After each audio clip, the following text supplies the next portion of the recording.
Agora, como que tá a configuração aí? Tá no 2. 2. De 3, caralho. Ainda bem que o Guilherme joga bem pra caralho. Eu vou ganhar essa porra, O vai. Guilherme é muito ruim, velho. Vai, pode ir. 3 entram, 1 sai. Vai.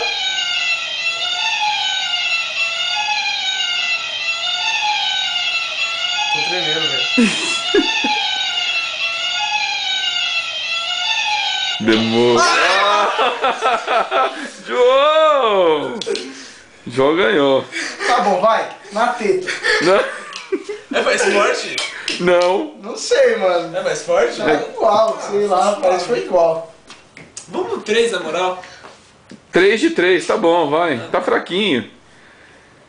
Você voltou pro 1, eu acho. Não, foi no 3. Aí, foi no 3. Agora. Caralho, eu sei que eu tô brincando desse bagulho, truta.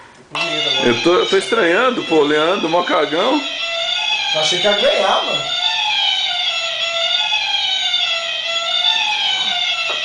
A pressão. Todo mundo suando a mão. Coração batendo. A 1000.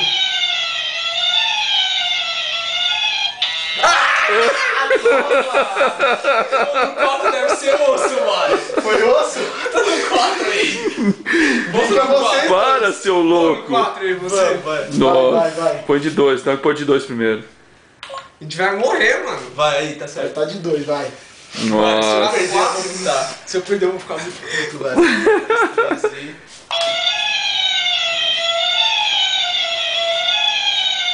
Grandes emoções. O Guilherme vai perder, certeza. É bom, mano. É Tá bom. segurando, eu vou até o Eu final. não só perco. O Guilherme não ganhou uma, velho. Não, vai a última. Vai, vamos mais um, então. Aqui. Troca, eu acho que vocês deviam trocar de lugar. Não, vai, vamos trocar. Isso. Vai, aperta aí. Põe na testa. Olha o João concentrado.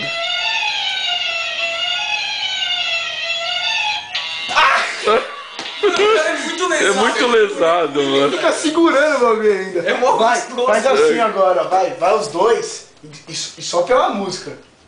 Ah, não. Não, vai, fica olhando pra cima e vai Vamos só jogar. pelo som. Mas põe no 1. Jogar assim. Vamos jogar os dois, é? Não. Tá, caralho. Tomar nas duas mãos. Não, Ô, isso se não- você